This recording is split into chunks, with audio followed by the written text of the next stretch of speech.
അങ്ങനെ നീ കിടക്കടി കുട്ടി പിശാശേ. ഞാൻ കുട്ടി പിശാശല്ല. ആഹാ, നീ പിന്നെ ആരാ? ഈനെ വീഴ്ചയോ? അല്ല. യക്ഷിക്കുഞ്ഞ മുടിയൊക്കെ കണ്ടില്ലേ? ശരിയാ. ശരിയല്ല. അങ്ങനെ മാറി കിടക്കടി, ഞങ്ങൾക്ക് കിടക്കാൻ സ്ഥലമില്ല.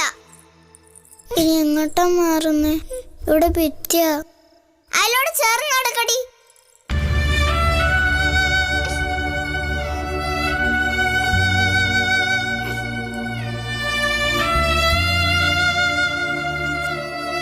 കുഞ്ഞേച്ചിക്ക് കിടക്കാൻ സ്ഥലമുണ്ടോ?